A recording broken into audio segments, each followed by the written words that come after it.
Good morning, Alan here, coming to you from Perth in Western Australia.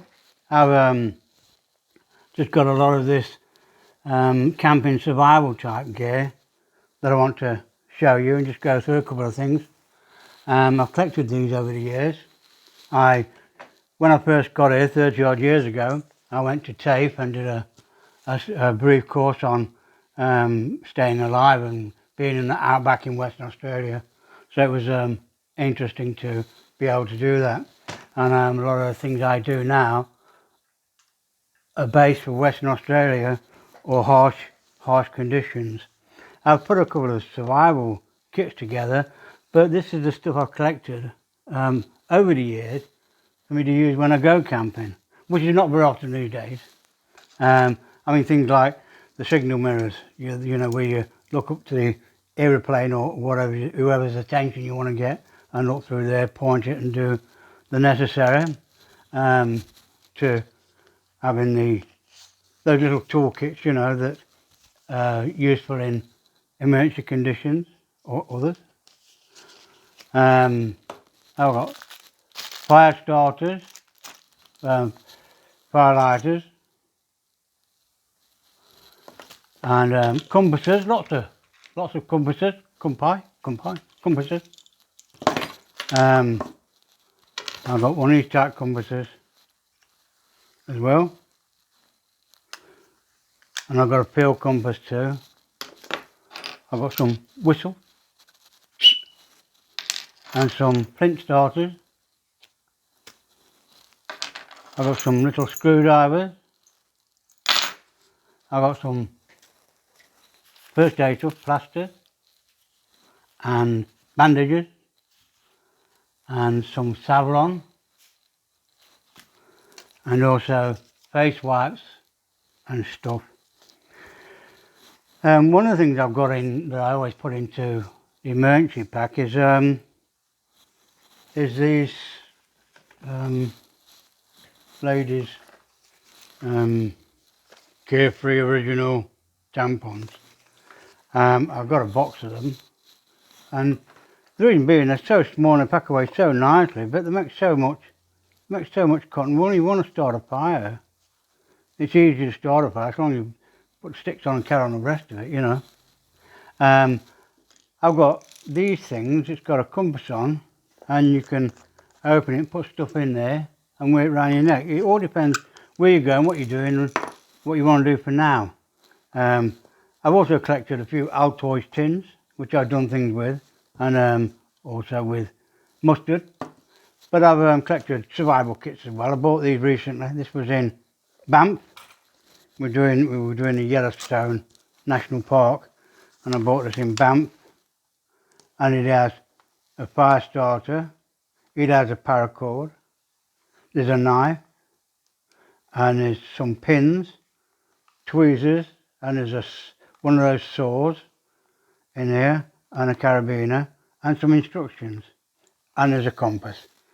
Now that might not be enough for you, or proper for you. Just going to move this camera, but that's just a start, and I bought that because it was nice, and I like that kind of stuff.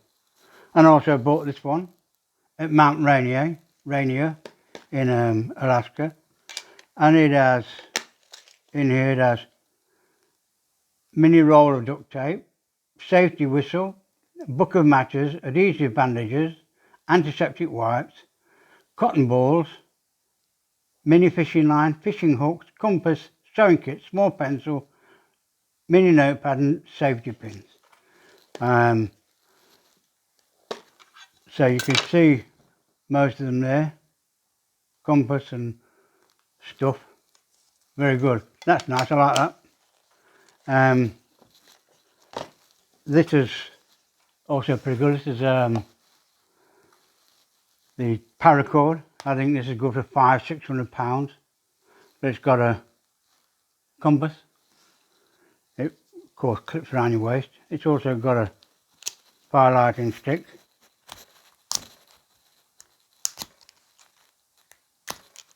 which you need to get a spark from. But I think that pops it out. I ain't got the strength. But anyway, so you take it out and then you wear the stuff off the print and strike it. Well, that's a good show, isn't it? It's not very striking very nicely today.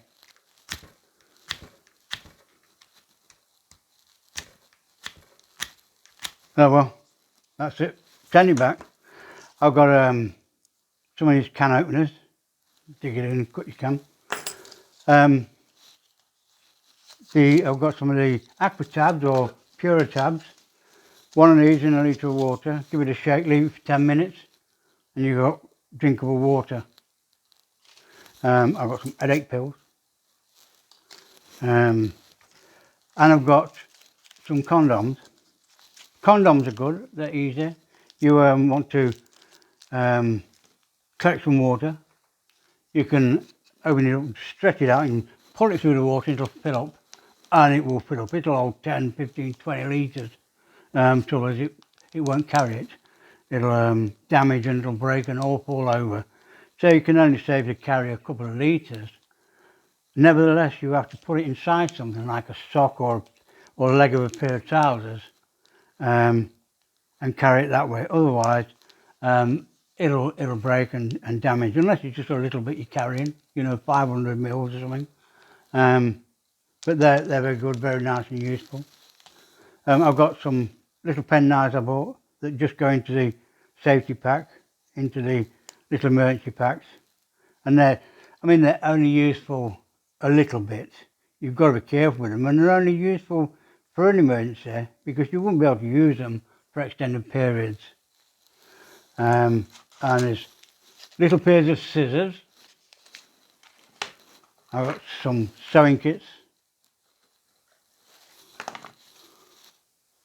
And then I've got just some sewing kits, and then this one. And usually when I go anywhere I carry at least some sewing stuff. It's usually this one.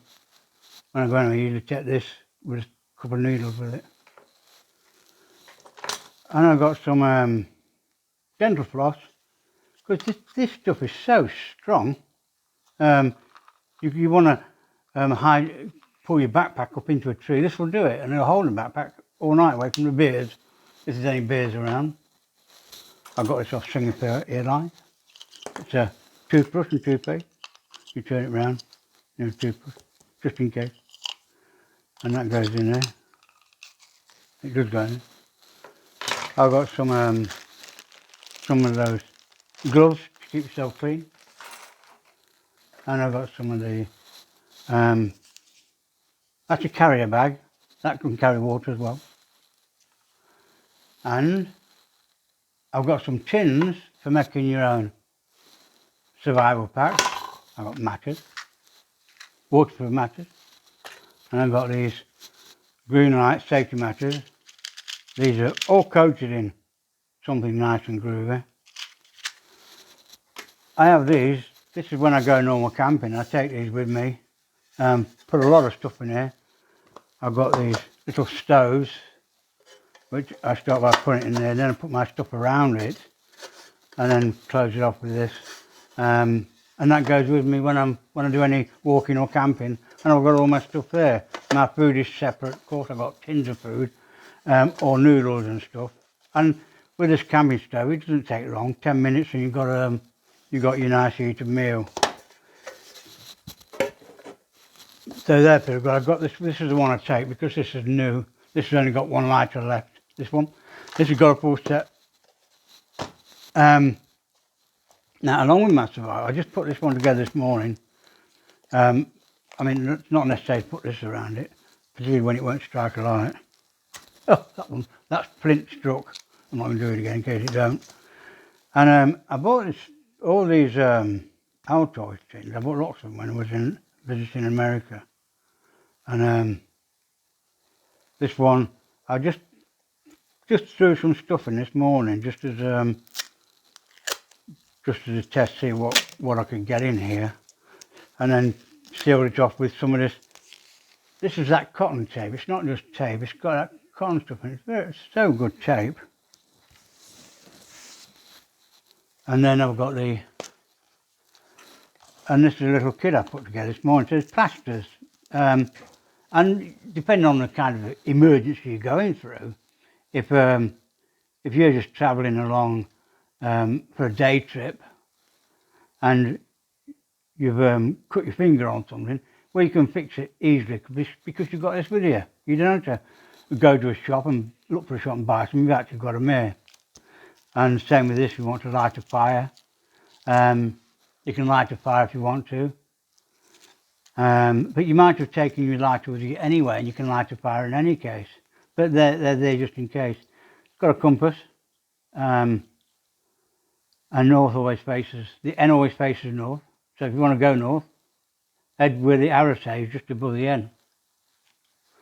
I got some pure tabs, so you never know. You get a bit of water, and you need to get some water. You get it in a container, put one of these in a litre, leave it for 10 minutes. You've got a drink.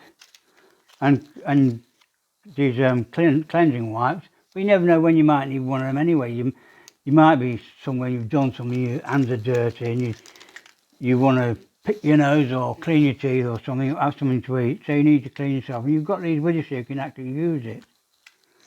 I've got one of those little pen knives. Again, it's not very useful. You can use it for a little bit, but you can't go chopping trees down or anything. It's only a little pen knife. But you've got to be careful with that. You've got to use it correctly. And a fire lighter. And I've got a little torch. I've had these for ages, but it still works. I think you can flash it as well. Oh, let me do something with that. I've got a pin. You know, you never know when you need a pin. One of those condoms in here. Whistle. One of those tampons. I've got the toolkit in here, this little toolkit. And this is good, you undo nuts. Open a can of beer, open a bottle of beer if you need to. And I mean, where are you sometimes and you need to open a bottle of beer because they're not the twisty ones. So this has a lot of useful things. You've got a screwdriver in the corner, not a Phillips one, and all sorts of tools. I can't remember them all at the moment, but they're pretty good. And one last thing is the signal mirror, the magnifying glass. I've got one of these little magnifying glasses in there. It might help you light a fire, or if your eyes aren't very good, you want to read some small print, you can use this. So that's it that's in that one. I'll just put that back like it is.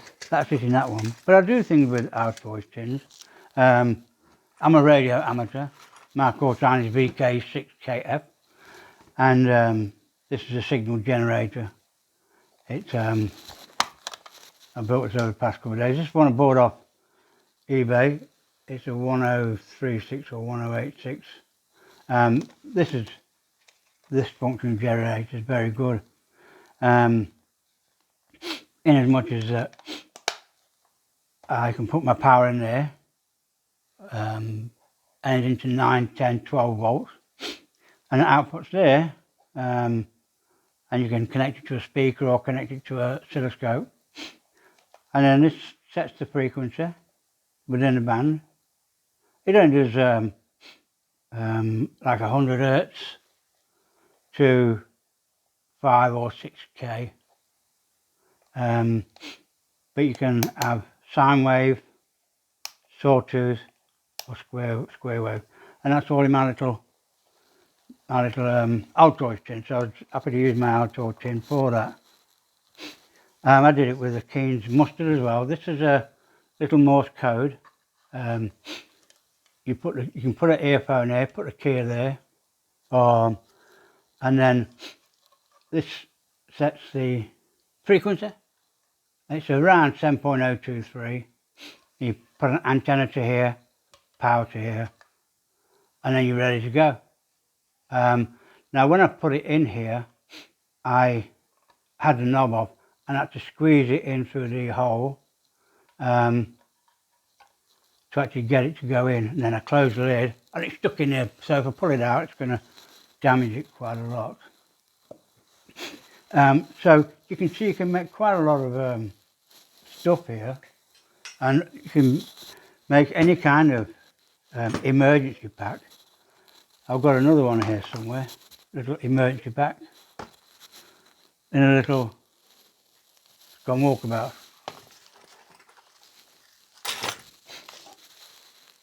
Oh wait, so I'll put this one in here. This one I made ages ago. And I just put my, I've got a little man bag I carry with me these days. I need to carry so much stuff.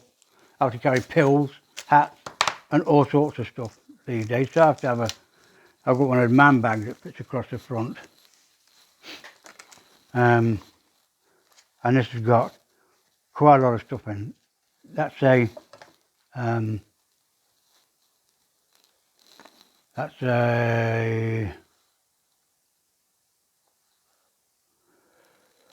scalpel. So that's a scalpel blade in there. That's some paracetamol. This is a full-size plastic bag, like you get at the shops when you bring things. Wrapped up as tight as I can. That's some fishing line. There's my, there's a needle in there. That's my cotton and stuff. I've got some hooks, some ibuprofen, some Pura tabs, some more headache pills. I've got these wipes and stuff, and this is something I made up. I copied someone on YouTube, so it flicks a spark, and that's a powerful spark. And what I did was I cut the lighter right down, took all the fluid out of course, cut it right down, took all the guard off and everything, so that I could actually use it without messing about. There's no gas, but in the bottom here, you've got the tube where the flint goes up, and that's still in here of course. And then I've got some cotton wool, and I've mixed it with Vaseline and squeezed them tight, and there's 6 or 7 little cotton balls in there. So I pull one out and spit it out and I can light a fire. Like boys like to do, light fires and cause destruction. I've also got this. This is if I go walking, I can carry a cup. I don't have to use it, but I can, if I want to, I can just use the flip up there. But the other thing is, I can use it as a survival kit, because you can put a lot of stuff in there if you're going camping for a few days. You can put it in there. You've got to empty it if you want to use it for water, of course.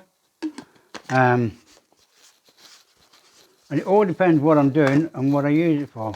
This one I've had for about 25 years. I bought it, and I've used it so many times. Look, it shows by the way it's worn out. Look, and you can make yourself a cup of tea or coffee or just some water and drink it, and it don't spill or do anything. Just so nice, and you just pack it away, sling it in your bag, and it's fine. And I've got this one. Sometimes I want to use this one. This is like the one Bear Grylls carries when he goes camping. It's got the bottom part on, so you can do some cooking, get your wood out and do some cooking like you sometimes see Bear Grylls does on his little show. And then you've got your water container. And then I've got quite a few containers. If you want to, if you're going out somewhere for the weekend, then you can put your stuff in there that you know you're going to need for wherever you're going, you know. And then I've got other stuff as well. I've got this is one of those big poncho things. You can make a fly sheet, well, it's just a fly sheet thing, so you can make a tent out of it. And I've got this I've had for 30 years. It's a big plastic bag. And in Australia, if you're in the middle of nowhere and you ain't got any water, you can open this bag, put it over the branch of a tree, and then seal this end up, and then just leave it, and the water drips into it. With the lowest part of the bag, it gathers water, and you can either slit it and drink it out, but you've got to cover the slit up, of course, or you can take the bag off and drink it out of it, which is okay as well. It's very big bag. Or you can put a tube in it, tape it and bring it out, so you can do it every day and suck your water out of it. The only trouble is you've got to make sure it's you put it around a non-poisonous tree, of course. I've got a few knives. This is two of them.